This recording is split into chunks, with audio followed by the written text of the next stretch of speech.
Metro rail திட்டங்கள். Chennai metro rail திட்டத்தின் 118.9 kilometre நீளத்தில் 3 வழித்தடங்கள் கொண்ட ஃபேஸ் 2 இன் பணிகள் 63,246 கோடி ரூபாய் மதிப்பீட்டில் முழு வீச்சில் நடைபெற்று வருகின்றன.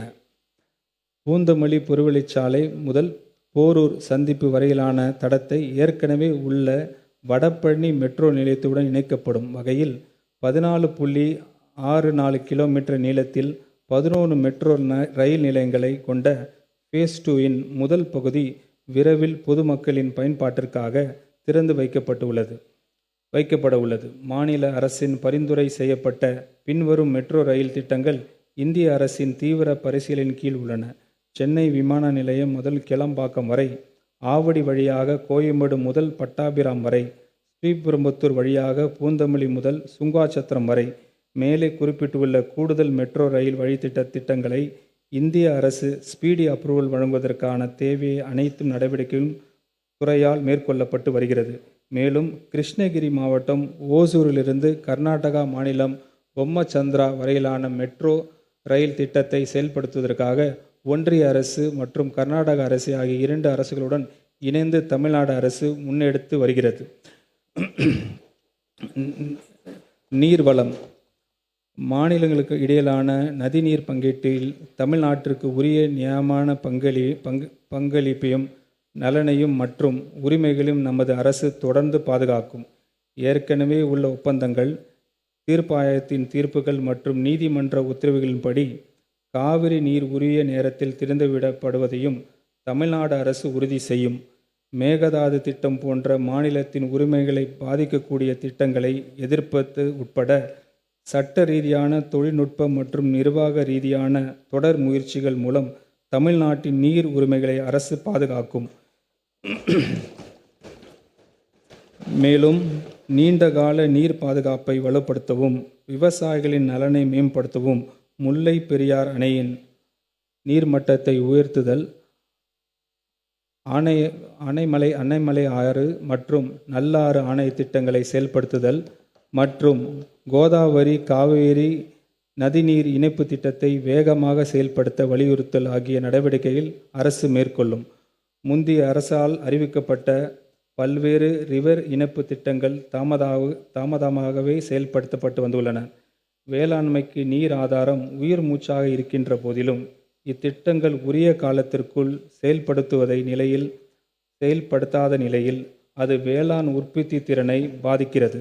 எனவே இத்திட்டங்களின் தாமதமான செயல்பாட்டை உணர்ந்துள்ள இந்த அரசு அத்தகைய நதி இணைப்பு திட்டங்களின் செயல்பாட்டை வேகப்படுத்தும் நடவடிக்கை மேற்கொள்ளும். காவிரி வைகை குண்டாறு நதி இணைப்பு திட்டத்தின் இந்த அரசு செயல்படுத்தும் இத்திட்டத்திற்காக 150 கோடி ரூபாய் நிதி ஒதுக்கீடு செய்யப்படுகிறது. மேலும் பெண்ணையாறு, செய்யாறு, பெண்ணையாறு, பாலாறு மற்றும் தாமிரபரணி வைப்பாறு நதி இணைப்பதற்கான விரைவான திட்ட அறிக்கையை தயார் செய்ய 50 கோடி ரூபாய் நிதி ஒதுக்கீடு உட்பட இணைப்பு திட்டங்களுக்காக மொத்தம் 200 கோடி ரூபாய் நிதி ஒதுக்கீடு செய்யப்படுகிறது. தமிழ்நாட்டின் உயிர் மூச்சாக திகழும் காவிரி, வைகை மற்றும் தாமிரபரணி போன்ற பெரிய நதிகளின் சுத்திகரிக்கப்படாத தொழிற்சாலை கழிவுகள் மற்றும் வீட்டு கழிவுநீர் நேரடியாக கலப்பதால் நதி கரைகளில் சாலிட் வேஸ்ட் கொட்டப்படுவதாலும் அவை தொடர்ந்து மாசு அடைந்து வருகின்றன. குறிப்பாக இந்த நதிகள் தொழில்மயமான மற்றும் நகர்மயமான பகுதிகள் வழியாக செல்லும் போது இந்நதிகள் சில பகுதிகள் கடுமையாக மாசுபாட்டுக்கு உள்ளாகின்றன. நமது நதிகளின் தூய்மை மீட்பதற்கான விரைவான சாத்தியக்கூறு ஆய்வை மேற்கொண்டு விரைவான திட்ட அறிக்கையை இந்த அரசு தயாரிக்கும். இத்திட்டத்தில் லிக்விட் வேஸ்ட்டை கையாளுவதற்கு கழிவுநீர் சுத்திகரிப்பு நிலையங்கள், சூவேஜ் ட்ரீட்மெண்ட் பிளான்ஸ் அமைத்தல் ஆகியவை உள்ளடக்கியாக இருக்கும். மேலும் இந்நதிகள் கரைகளை ஒட்டி உள்ள கிராமப்புற மற்றும் நகர்ப்புற பகுதிகளில் முழுமையான சாலிட் வேஸ்ட் மேனேஜ்மெண்ட்டை, நகர்ப்புறங்களில் நதிக்கரை மேம்பாட்டையும் நதி மேற்பரப்பு சுத்தம் செய்தலையும் இத்திட்டம் உறுதி செய்வதாக அமையும். இத்திட்டத்திற்கான ஆரம்பகட்ட ஆய்வு மற்றும் சாத்தியக்கூறு ஆய்வை மேற்கொள்வதற்காக 25 கோடி ரூபாய் நிதி ஒதுக்கீடு செய்யப்படுகிறது. நிலத்தடி நீர் மட்டத்தை மேம்படுத்தவும், பாசனக்கு தேவையான சுத்தமான நீர் கிடைப்பதை உறுதி செய்யவும், பருவமழை கால மழைநீரை சேமித்து வைக்கவும், காவிரி மற்றும் கொள்ளிடம் ஆற்றின் குறுக்கே தடுப்பணைகள் கட்டுவது தொடர்பாக இந்த அரசு விரிவான சாத்தியக்கூறு ஆய்வு மேற்கொள்ளும். இந்த ஆய்வின் அடிப்படையில் விரிவான திட்ட அறிக்கையை தயாரிப்பதற்காக 10 கோடி ரூபாய் நிதி ஒதுக்கீடு செய்யப்படுகிறது. மேலும் காவிரி டெல்டா பகுதியின் சுற்றுச்சூழல் மறுசீரமைப்புக்கான சாத்தியக்கூறு ஆய்வு மற்றும் விரைவான திட்ட அறிக்கையை தயாரிப்பதற்காக 10 கோடி ரூபாய் நிதி ஒதுக்கீடு செய்யப்படுகிறது.